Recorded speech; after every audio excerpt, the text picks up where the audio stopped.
Beowulf, translated by Lesslie Hall. Book 23, Beowulf's Fight with Grendel's Mother. Beowulf spake, Ecgtheow's son, "Recall now, O famous kinsman of Halfdene, prince very prudent, now to part I am ready, gold friend of Earlman, what erst we agreed on.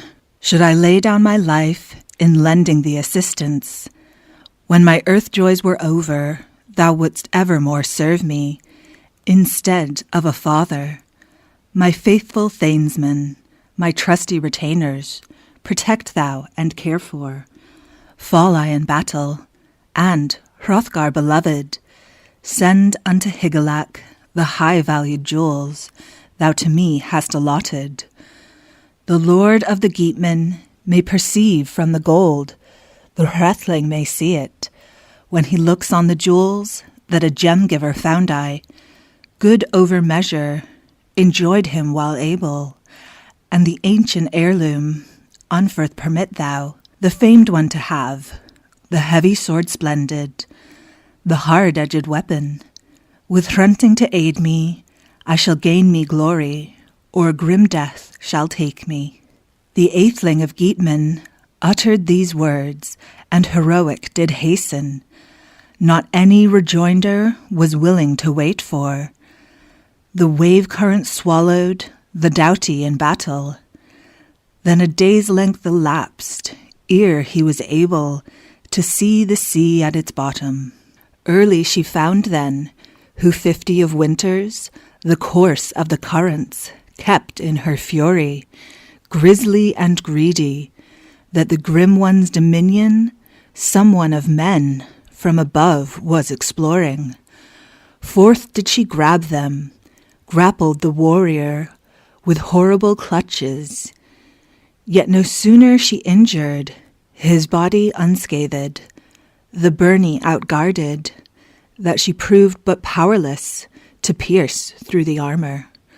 The limb-mail locked with loath-grabbing fingers, the sea-wolf bare then, when bottomward came she, the ring-prince homeward, that he after was powerless. He had daring to do it, to deal with his weapons, but many a mere-beast tormented him swimming. Flood-beasts no few, with fierce-biting tusks, did break through his byrnie, the brave one pursued they. The earl then discovered he was down in some cavern, where no water whatever anywise harmed him, and the clutch of the current could come not anear him, since the roofed hall prevented brightness a-gleaming, firelight he saw flashing resplendent. The good one saw when the sea-bottom's monster, the mighty mere-woman, he made a great onset with weapon of battle, his hand not desisted from striking. That war-blade struck on her head then, a battle-song greedy. The stranger perceived then, the sword would not bite, her life would not injure. But the falchion failed, the folk-prince when straightened, erst had it often onsets encountered, oft cloven the helmet, the fated one's armor. 'Twas the first time that ever the excellent jewel had failed of its fame. Firm-mooded after, not heedless of valor, but mindful of glory, was Hygelac's kinsman. The hero chief angry, cast then his carved sword, covered with jewels, that it lay on the earth, hard and steel-pointed. He hoped in his strength, his hand grapple sturdy. So any must act, whenever he thinketh, to gain him in battle glory unending, and is reckless of living. The lord of the war-geats, he shrank not from battle, seized by the shoulder the mother of Grendel. Then mighty in struggle swung he his enemy, since his anger was kindled, that she fell to the floor. With furious grapple she gave him requital early thereafter, and stretched out to grab him, the strongest of warriors, faint-mooded stumbled, till he fell in his traces, foot-going champion. Then she sat on the hall guest, and wielded her war-knife, wide-bladed, flashing. For her son would take vengeance, her one only bairn. His breast-armour woven, bowed on his shoulder, it guarded his life, the entrance defended, 'gainst sword-point and edges.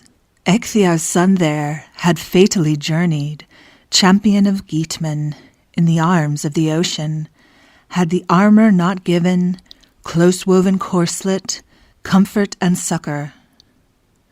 And had God most holy not awarded the victory, all-knowing Lord, easily did heaven's ruler most righteous arrange it with justice. Uprose he erect, ready for battle. Book 24, Beowulf is double conqueror. Then he saw amid the war gems a weapon of victory, an ancient giant sword, of edges a doughty, glory of warriors, of weapons 'twas choicest, only 'twas larger than any man else was able to bear to the battle encounter, the good and splendid work of the giants. He grasped then the sword hilt, knight of the Scyldings, bold and battle-grim, brandished his ring-sword. Hopeless of living, hotly he smote her, that the fiend-woman's neck, firmly it grappled, broke through her bone joints, the bill fully pierced her fate-cursed body. She fell to the ground then, the hand-sword was bloody, the hero exulted. The brand was brilliant, brightly it glimmered, just as from heaven, gem-like shineth the torch of the firmament. He glanced along the building, and turned by the wall then.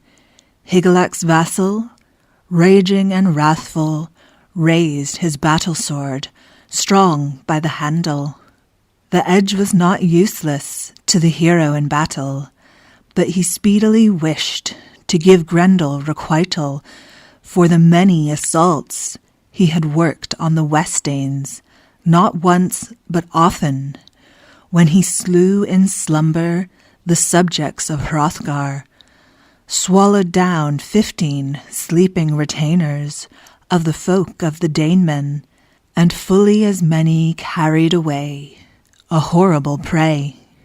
He gave him requital, grim raging champion, when he saw on his rest-place, weary of conflict, Grendel lying, of life-joys bereaved.